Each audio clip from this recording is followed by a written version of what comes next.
सभी मेरे छात्र छात्राओं को प्यार भरा नमस्कार। ये मेरा तीसरा क्लास है और हमने प्रथम जो क्लास में हमने संवाद किए थे पाठ्यक्रम के बारे में। दूसरी जो क्लास में आधुनिक कविता के अंतर्गत हमने गहने नामक एक कविता के बारे में संवाद किए थे और प्रस्तुत जो कविता कन्नड़ के प्रसिद्ध जो कविवर कुवेंपु जी द्वारा लिखित था, वही जो कविता को डॉक्टर विमला जी ने हिंदी में तर्जुमा की थी। गहने ये जो कविता के अंतर्गत आप जानते हैं माँ और बेटे के बीच में किस प्रकार का एक भावनात्मक संबंध रहता है, प्रेम व्यामोह किस प्रकार रहता है और माँ क्या चाहती है, बेटी क्या नहीं चाहती है, ये सभी जो विषय के बारे में हमने चर्चा की थी।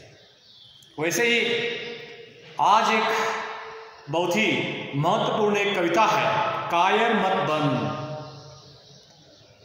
कायर मत बन प्रस्तुत जो कविता को नरेंद्र शर्मा जी ने लिखे हैं और नरेंद्र शर्मा जी आधुनिक कविवर है और उनके रचनाएं बहुत ही प्रसिद्ध है। वैसे प्रभात पेरी और शूल फूल, प्रवासी के गीत, इस प्रकार आधुनिक जो साहित्यकार नरेंद्र शर्मा जी के द्वारा लिखित है और उनकी रचनाओं में विशेषता श्रृंगारिकता, दार्शनिकता तथा प्रतीकात्मकता दृष्टिकोण गोचर होता है और सामाजिक विषमताओं के बारे में उन्होंने अत्यंत भावुकता के साथ लिखे हुए एक प्रसिद्ध जो कविवर है नरेंद्र शर्मा जी। प्रस्तुत कविता में कवि ने मनुष्य को कायर न बनने का संदेश दिया है।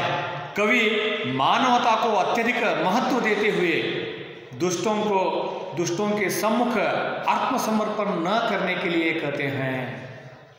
एक बोधगम्य जो आवाज है, यानी कवि कायर मत बनने के लिए, कायर न बनने के लिए कवि प्रचोदित कर रहे हैं और उन्होंने यह लिखा है कि आत्मसमर्पण यानी एक्शन को रिएक्शन चाहिए। यानी एक्शन को रिएक्शन मीन्स हम लोग इसका विरोधाभास के रूप में हम लोग विरुद्ध करना ही चाहिए। अगर हम लोग ऐसे ही बैठे हैं, अगर कोई एक पहलवान के साथ हम लोग कुश्ती खेलते हैं और डर के ही हम लोग भाग देते हैं, लेकिन कुश्ती खेलना अनिवार्य है, उनके साथ लड़ना अगर अनिवार्य है, हार हो या जीत हो इसके बारे में चिंता नहीं करना है, उनके साथ लड़ना चाहिए। इस प्रकार का जो आत्मबल हमारे जो मन में, हमारे जो मानस में होना चाहिए। यही क्या है? यही कायरता, यही डर शब्द को दूर करते हैं। इसी प्रकार प्रस्तुत जो कविता में कवि आत्मसमर्पण पाप है कहते हैं। आत्मसमर्पण यानी आत्महत्या और सेल्फ यानी स्वतंत्र आदमी, यानी उन्होंने कुछ लोग क्या करते हैं, आत्मसमर्पण करते हैं, आत्महत्या कर देते हैं। क्यों आत्महत्या को हम लोग बार बार अखबार में पढ़ते हैं, इलेक्ट्रॉनिक मीडिया में पढ़ते हैं, दृश्य माध्यम में देखते हैं। बार बार आत्महत्या क्यों होते हैं? उन लोगों के मन में मनोबल की जो कमीपन से आत्महत्या करते हैं, है ना। और इसलिए इधर कवि ने लिख रहे हैं आत्मसमर्पण मत कीजिए, क्योंकि अनेक करोड़ यानी कहते हैं, यानी अनेक जो करोड़ में ये जो मनुष्य जीवी बहुत ही सर्वश्रेष्ठ है। कितने प्राणी पक्षी सभी जो वन्यजीवी और अनेक जब जीवों को हमने देखते हैं, अनेक जीवों को हमने देखते हैं। उन सभी जो जीवों में कौन श्रेष्ठ है? मनुष्य श्रेष्ठ है। मनुष्य किसे कहते हैं? जिनको मन है, जिनको मानस है, जिनको सोचने की तीव्रता है, सोचने की जो ढंग है, बुद्धिमत्ता है, उनको मनुष्य कहते हैं। नहीं तो हम भी क्या है, गधा या कुत्ते के जैसे हमारा जो जीवन यापन होता था, वो क्या है? मन मानस मनुष्य, इतना ही है। यानी मन में क्या है? सोचने की जो तीव्रता, बुद्धिमत्ता, उसके जो सहारे आदमी अपने जब जीवनोपाय करते रहते हैं। और इतना जो सर्वश्रेष्ठ जो जीव है, हम लोग क्या कर रहे हैं? डरपोक बन रहे हैं।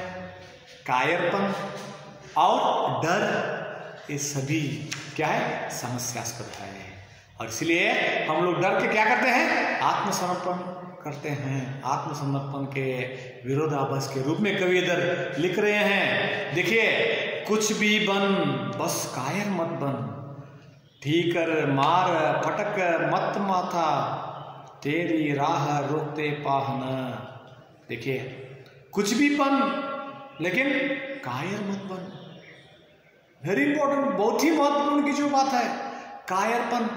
एक सांप आने के बाद सब लोग सांप सांप सांप सांप, लेकिन सांप कौन सा सांप है? विष के सांप है या और कौन सा सादा जो सांप है? कोई नहीं देखते। कितना है? इतना ही है, बहुत छोटा है, फिर भी सांप सांप सांप। सब लोग जो सोए हुए हैं वो डरते हैं, जो बैठे हुए हैं वो डरते हैं, सब घर में कितने लोग, सभी लोग डरते हैं। सांप कहाँ है? सांप बहुत दूर है, सांप तो बहुत दूर है, लेकिन सांप के जो नाम सुनते ही हम लोग डरते हैं, है ना? यानी एक झूठ 100 बार कहने से सच हो जाता है। औरों के मुंह में एक झूठ 100 बार कहने से सच हो जाता है। कैसे सच हो जाता है? वही सांप की जो उदाहरण। और डर की जो बात, कायरपन की जो बात, शुरुआत कहाँ होता है? घर से ही, माता से ही, पिता से ही। सभी माता पिता क्या करते हैं? अपने बच्चों को, अपने जब सुपुत्रों को, सुपुत्रियों को बंधन में डालते हैं। अगर तू खाना नहीं खा रहे हैं, तुझे गधे के हाथ में दूंगा, घोड़े के हाथ में दूंगा, कुत्ते के हाथ में दूंगा। डर की जो बात स्टार्ट होता है कहाँ से? घर से। वही जो डर कायरपन की जो मूल स्वरूप है। डर ही क्या है? कायरपन की जो मूल स्वरूप है। और इससे क्या बन जाता है आदमी? कायरपन की एक गुण लक्षण उनके जब जीवन में स्टार्ट होता है, औरों को डरते हैं। जैसे एक फिल्म में देखते हैं, जैसे एक फिल्म में आप लोग देखते हैं, खलनायक आने के बाद किस प्रकार का जो घनघोर जो आवाज हो जाए, किस प्रकार का जो घनघोर जो आवाज से सभी लोग, हम लोग बैठे हुए लोग कांपते हैं, डरने के डर शुरू हो जाता है ना? एक ये तो क्या है? सादृश्य है, दृश्यात्मक रूप में हमने देखते हैं। निज जीवन में भी हम लोग क्या करते हैं? डरते हैं। ये डर को अगर दूर करेंगे, कायरपन अपने आप वापस जा जाता है, अपने आप वो खो जाता है। और इसीलिए उन्होंने लिख रहे हैं कवि, देखिए, कुछ भी बन बस कायर मत बन, ठोकर मार पटक मार मत माथा, तेरी राह रोकते पाहना, कुछ भी बन बस कायर मत बन। यहाँ देखिए, कुछ लोग मारपीट को देखते ही डरते हैं, कुछ लोग जब उधर झगड़ा चल रहा है वो देखकर डरते हैं, कुछ लोग अनेक जब वन्य प्राणी को देखते ही, उनके नाम सुनते ही डरते हैं। इस प्रकार अनेक जब सादृश्य को देखकर कुछ लोग डरते हैं, कायरपन अपने आप आ जाता है जीवन में। ले देकर जीना क्या जीना, कब तक गम में आंसू पीना, मानवता ने सींचा तुझको, बहा युगों तक खून पसीना। कब तक तू आंसू, दुख, दर्द, इन सभी जो गुण लक्षण को कब तक तूने अपने अंतरात्मा में रखकर कायरपन को बढ़ाएंगे, है ना। कायरपन कैसे बढ़ता है? कायरपन ऐसे जो बढ़ जाता है जो आपके जो मन में हमेशा, आत्मा में हमेशा क्या है? डर की जो बात है और भय की जो बात है, और वही जो भय की जो बात से आदमी क्या हो जाता है? कायरपन का जब जन्म उधर से ही होता है। कितने दिन तक भय में रहेंगे, कायरपन में रहेंगे? एक न एक दिन वो बाहर आना चाहिए। कैसे? कब तक गम के आंसू पीना, मानवता ने सींचा तुझको, बहा युगों तक खून पसीना। मानवता ने तुझे क्या है? सींचा तुझको, बहा युगों तक खून पसीना। यानी प्राचीन काल से देख रहे हैं युद्ध। महाभारत में देखते हैं अर्जुन को श्री कृष्ण उपदेश देते हैं। अर्जुन कहते हैं सभी मेरे गुरुवर्य हैं, उनके साथ मैं कैसे युद्ध कर सकता हूं? श्री कृष्ण एक ही बात कहता है, महाभारत जो कुरुक्षेत्र जो युद्ध में एक ही बात कहता है श्री कृष्ण, अन्याय अधर्म के साथ कोई हमारे गुरुवर्य हो, आचार्य महोदय हो, जो कुछ भी हो, लेकिन अधर्म के साथ, अन्याय के साथ हम लड़ना ही चाहिए। ये सभी मेरे गुरुवर्य अन्याय के पक्ष में हैं, अधर्म के पक्ष में हैं, हम कुछ नहीं कर सकते। ये तो गुरुवर्य है, उन सभी जो गुरुवर्यों को क्या देंगे? हम गौरव देंगे, आदरणीयता के साथ उनको नमस्कार करेंगे, गौरव देंगे, लेकिन युद्ध तो अनिवार्य है।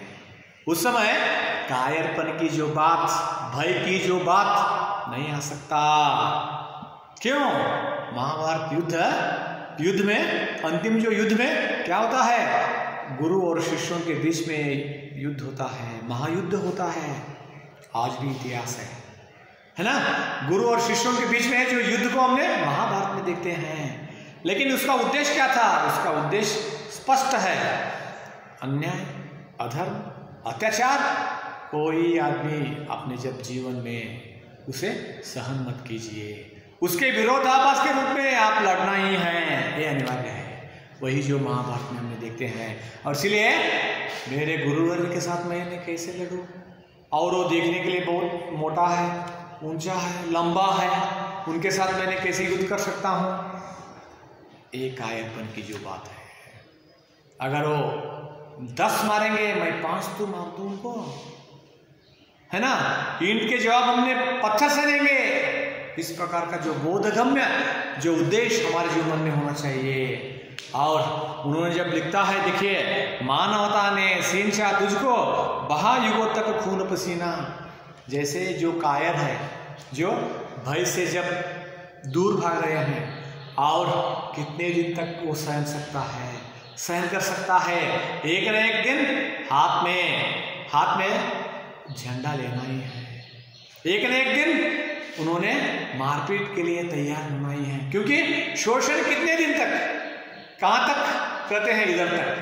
इधर तक मीन्स वो अभी मरने की जब अंतिम जो अवस्था में है, उस समय गुस्सा रहना, गुस्से की जो बात है, द्वेष की जो बात है, वो आना ही चाहिए। अगर आदमी के जब लक्षण में द्वेष नहीं है, ईर्ष्या नहीं है, अगर सिर्फ भय ही भय है, वो आदमी कायर बन जाता है। द्वेष किनके साथ करना है? द्वेषी के जब द्वेष हो, क्या है? मुझे मारने के लिए आ रहा है, मुझे उन्होंने मारपीट करने के लिए आया है, मैं देखकर ऐसे ही सहन लूं, और वो मुझे मर्डर करने के लिए आ रहा है, वो मैं स्वीकार करूं। आत्मसमर्पण की जो बात है, बिल्कुल सही नहीं है। आत्मसमर्पण कायरता का जो लक्षण है, आत्मसमर्पण नहीं करना चाहिए। ईंट का जवाब हम लोग पत्थर से देना ही चाहिए, ये अनिवार्य है। और हम भारतीय लोग गांधीवादी हैं। गांधी जी का तत्व क्या है? गांधी जी का तत्व यह रहा। गांधी जी ने क्या करते थे? वो अहिंसावादी थे। गांधी जी अहिंसावादी थे। और गांधी जी के जब लक्षण, महात्मा गांधी जी के जो लक्षण, उनके जब कैरेक्टर्स कैसे थे? वो अहिंसावादी। और हमेशा क्या करना चाहिए, द्वेषी नहीं रहना चाहिए, हम लोग सहन करना चाहिए। सहनशीलता का जो लक्षण हमने इनमें गांधी जी जैसे जो महात्माओं में मात्र देखते हैं, लेकिन हमारे जो जीवन में कितने हद तक सहन करना है, सहन करना। जब कपाल मोक्ष हो जाता था, गांधी जी ने अपने जब बायोडाटा में आत्मकथा में लिखते हैं, कपाल मोक्ष जब एक बार होता है, दूसरी जो कपाल मोक्ष के लिए उनको अवकाश दीजिए कहते हैं। लेकिन थप्पड़ एक थप्पड़ अगर उन्होंने हमारे जब गले को एक थप्पड़ अगर मार दिया और एक गले उनको दीजिए, उस समय उनका जो गुस्सा जो है कम हो जाता है। ये जो तत्व गांधी जी का था कपाल मोक्ष का। लेकिन एक बार ठीक है, हम लोग मानवीयता लक्षण मैनरिज्म हमारा जो गुण लक्षण होना चाहिए, मानवीयता का जो लक्षण उनमें है, इसलिए एक बार ठीक है। बार बार उन्होंने अगर थप्पड़ मार रहा है तो सहन नहीं कर सकते, सहन नहीं करना चाहिए, है ना। और उस समय उनको एक्शन को रिएक्शन देना ही चाहिए, है ना। यानी क्या है, एक बार ठीक है, लेकिन बार बार उन्होंने अगर मुझे थप्पड़ दे रहा है, मारने के लिए आ रहा है, वो बिल्कुल सही नहीं है। और इसलिए क्या है, ये कायरता का जो लक्षण है। और हम लोग क्या करना चाहिए, उनके विरोध आपस के रूप में, उनके विरुद्ध हम भी मारपीट के लिए हम तैयार होना ही चाहिए, ये अनिवार्य है। कुछ ना करेगा क्या करेगा, अरे मनुष्य बस कातर क्रंदन, कुछ भी बन बस कायर मत बन। ठीक है, कुछ घंटे के लिए ठीक है, कुछ समय के लिए ठीक है, एक दिन के लिए ठीक है, 2 दिन के लिए ठीक है, लेकिन तीसरे दिन जो है तो क्या करना है, इसके साथ लड़ना ही है ना। लेकिन कैसे लड़ेंगे, बहुत ही महत्वपूर्ण की जो बात है, तुम्हारे पास गलती नहीं रहना चाहिए। फर्स्ट गलती आप में नहीं रहना चाहिए। अब अगर गलती किए हैं, मार खाना ही चाहिए, वो भी अनिवार्य है। गलती की है, आप उस मार को खाना भी चाहिए, वो भी अनिवार्य है। और इसीलिए अगर आपका गलती नहीं है, तुम्हारा गलती नहीं है, आपका 1% 1% भी गलती नहीं है, उस समय सहन नहीं करना चाहिए। और रे मनुष्य बस कातर क्रंदन, कुछ भी बन बस कायर मत बन। युद्धम देही कहे जब पामर, देन दुहाई पीठ फेर कर, या तो जीत प्रीति के बस पर, या तेरा पद चूमे तस्कर। कैसे प्राचीन काल के इतिहास में पढ़ते हैं, युद्ध क्यों होता था, युद्ध प्रदेश के लिए, युद्ध सुंदरियों के लिए, युद्ध अपनी जब संपत्ति के लिए होता था। और कैसे राजा महाराजों ने आपस में युद्ध करते थे।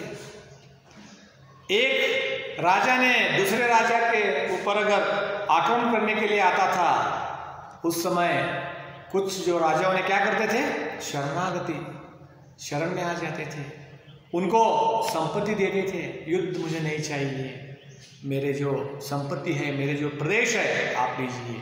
इस प्रकार के जब इतिहास को हमने पढ़ते हैं, कुछ लोग शिवाजी महाराज के जैसे राजा जैसे, ये जो राजाओं ने क्या करते थे, युद्ध ही करते थे, लड़ते थे और जीत हासिल करते थे। इस प्रकार के जो इतिहास को हमने पढ़ते हैं।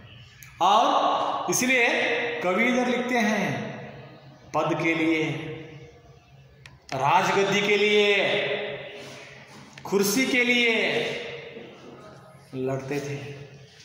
और इसके साथ साथ हम लोग अपने आत्मगौरव के लिए लड़ना भी चाहिए, ये अनिवार्य है। कुर्सी के लिए कुर्सी के लिए लड़ते हैं और आत्मगौरव के लिए लड़ना भी अनिवार्य है। और इसीलिए उधर उन्होंने लिख रहे हैं, देखिए, या तो जीत प्रीति के बल पर, या तेरा पद चूमे तस्कर। या मेरे पद को, मेरे कुर्सी को, मेरे जब राजगद्दी के ऊपर कोई अगर राजा ने लड़ने के लिए आया है तो किस प्रकार अभिलाषा के साथ, इंटरेस्ट के साथ युद्ध करते हैं, अपनी आत्मगौरव के लिए भी तो क्या करना है, लड़ना ही चाहिए। इस प्रकार क्या है, कायरता को दूर रखना है।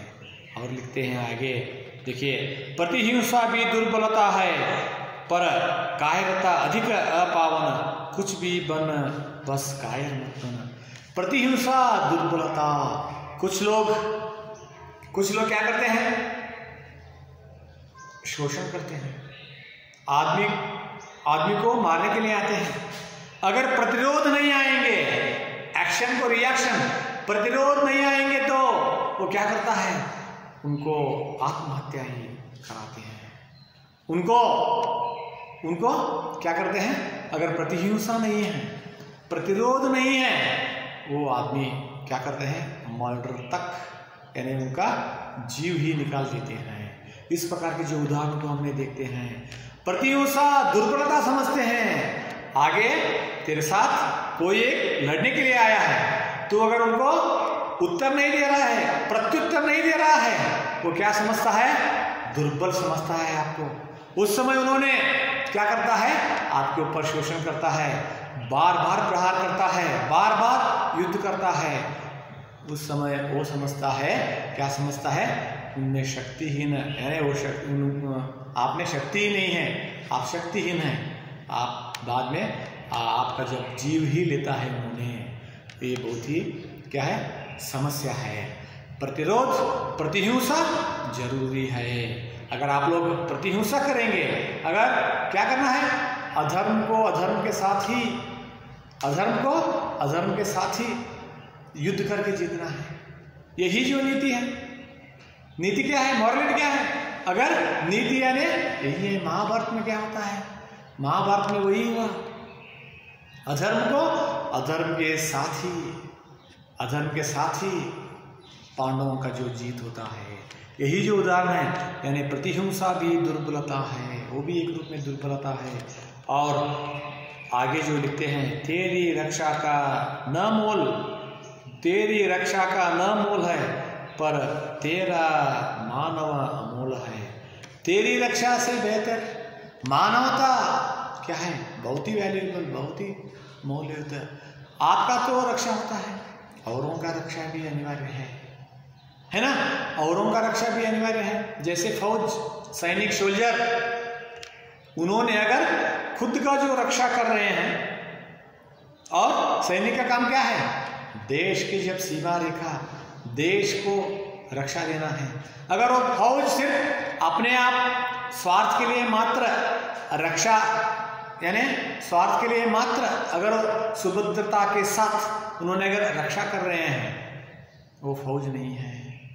वो क्या है, वो फौज नहीं है, सैनिक नहीं है। सैनिक का लक्षण क्या है, फर्स्ट स्वतंत्रता का जो रक्षा, यानी उनका खुद का जो रक्षा, बाद में औरों की जो रक्षा अनिवार्य है ना। अगर वो सिर्फ खुद अपने आप को अगर वो रक्षा कर रहे हैं और देश की जो रक्षा अगर नहीं कर रहा है, वो क्या है, उनका जो काम ठीक नहीं है। और इसलिए क्या है, रक्षा की जो बात है, रक्षा देने की जो बात है, औरों को जब रक्षा करना हमारा जब धर्म होना चाहिए, वही जो मानवता है, यह मिटता है वह बनता है। यही सत्य की सही तोल है, अर्पण कर सर्वस्व मनुष्य को, कर न दुष्ट को आत्मसमर्पण, कुछ भी बन बस कायर मत बन। देखिए कितने जब सुंदर अक्षर है, देखिए, तेरी रक्षा का न मोल है, पर तेरा मानव अमोल है, और यह मिटता है वह बनता है। यही सत्य की सही तोल है, यह मिटता है वह बनता है। यही सत्य ने क्या है, जो मिटता है वो बनता है। वही क्या है, सत्य की जो शोध, सत्य की जो तोल, वही है। अर्पण कर सर्वस्व मनुष्य को, देखिए कितने सुंदर अक्षर है, अर्पण कर सर्वस्व मनुष्य को सर्वस्व, मेरे जो कितनी जो गुण हैं, मेरी कितनी जो ताकत है, मेरी कितनी जो शक्ति है, मेरी कितनी जो संपत्ति, मेरे प्रदेश, सभी मनुष्य और मनुष्यत्व के लिए अर्पण कर। वही जो सर्वश्रेष्ठ जो बात है, अर्पण कर सर्वस्व मनुष्य को, करना दुष्टों को आत्मसमर्पण, दुष्टों को आत्मसमर्पण मत कीजिए। दुष्टों के साथ लड़ना ही चाहिए। क्यों? आज मेरे ऊपर दुष्ट में क्या कर रहे हैं? कुकर्म कर रहा है और अत्याचार कर रहा है। कल वो समाज में कितने लोग हैं, उनके ऊपर उन्होंने क्या करेगा? अत्याचार करेगा। इसलिए अगर आपके ऊपर अगर अत्याचार हो रहा है तो उसके साथ लड़ना ही है। दुष्ट का जब संहार करना ही है। अगर तू उनका संहार नहीं किया वो कल सभी जो समाज में कितने लोग हैं उन सब लोगों के ऊपर वो अत्याचार करेगा। इसलिए दुष्टों को क्या मत कर? आत्मसमर्पण मत कर। कुछ भी बन, बस कायर मत बन। यानी तुम्हारे जीवन में कुछ भी बन लेकिन कायरता मत बन। इस प्रकार उन्होंने, नरेंद्र शर्मा जी ने बहुत ही स्पष्ट जो संदेश दिया है। कायरता क्या है? मनुष्य के जब जीवन में क्या है? एक बहुत ही बड़ा समस्या है। उस समस्या से कैसे दूर रहना है? उस समस्या से ऐसे जो दूर रहना है, भय को दूर कीजिए, डर को दूर कीजिए और अपने आप कायरता का जो लक्षण है वो दूर हो जाएगा। इसलिए उन्होंने लिख रहे हैं पहले जो स्टांजा में, यानी कितने दिन तक तू तेरे आंखों से जब आंसू निकलता है, कितने दिन तक रोज हमको सहन लेंगे?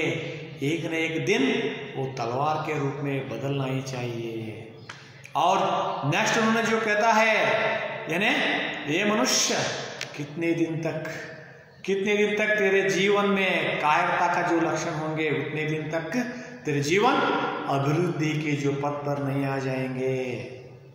मनुष्य के जो जीवन अगर अभिवृद्धि पथ पर आना है, श्रेयोभिवृद्धि के जो पथ पर आना है, कायरता को दूर भगाना है। और वैसे ही उन्होंने कहता है, कुछ लोग समझते हैं प्रतिहिंसा दुर्बलता, यानी अगर प्रतिरोध आप नहीं कर रहे हैं वो आपका दुर्बलता है। ये समझकर सभी लोग तुम्हारे जब जीव के ऊपर क्या करेंगे? संहार करेंगे और प्रहार करेंगे। और इसीलिए प्रतिहिंसा, अगर आपके सम्मुख आकर आपको अगर हिंसा दे रहे हैं उसके साथ आप लड़ना भी चाहिए और उसके साथ अपने जब प्रतिरोध आप डालना ही चाहिए। लास्ट में उन्होंने जब लिखता है, देखिए कवि कैसे लिखता है। लास्ट में उन्होंने कह रहा है, जैसे मनुष्य मानवीयता के लिए सर्वस्व अर्पण करो, मनुष्य के लिए सर्वस्व अर्पण करो, वही श्रेष्ठतम जब जीवन है। और कायरता मनुष्य का दुर्बलता है। मनुष्य का दुर्बलता क्या है? कायरता है। ये कहते हुए एक बहुत ही स्पष्ट संदेश दिया है, कायर मत बन। जीवन में क्या है? कायर मत बन। ये अनिवार्य है और विशेष रूप में छात्र छात्राओं को ये बहुत ही अनिवार्य है। कायरपन की जो लक्षण आप में नहीं रहना चाहिए। ये कहते हुए कायर मत बन नामक जो कविता समाप्त होता है। और आप लोग जानते हैं मैं गुरुवार, शुक्रवार दिन और शनिचर ऐसे 3 क्लासेस लूँगा। और ये मैं आपको और फिर एक बार सूचना दूंगा। और आपको अगर कुछ जो हिंदी के बारे में, हिंदी के कविताओं के बारे में, पाठ्यक्रम के बारे में, पाठ के बारे में अगर कुछ समस्या है तो आप मुझे मोबाइल से संदेश दे सकते हैं। और ये कहते हुए जानते हैं, और जमखंडी जैसे जो शहर में अभी कोविड-19 और कोरोना जो महामारी अभी गली गली में प्रवेश किया है, ये जानते हैं। इसके साथ हम लोग रहकर लड़ना है, यानी जागृत रहना है और भय को दूर करना है, जागृत रहना है। और डरेंगे तो हम लोग कायर बन जाएंगे। डरना नहीं है, इसलिए क्या करना है? सब लोग मास्क पहनना है और सामाजिक अंतर अनिवार्य है और सैनिटाइजर से हाथ धोना है, स्वच्छ रहना है और वैसे ही घर में ही बैठना है और बाहर नहीं आना है। ये सभी जो सूचनाएं आपके लिए अनिवार्य है। ये कहते हुए और मैं आज का जो क्लास है यही मैं समाप्त करता हूँ। सबको मेरा नमस्कार, धन्यवाद।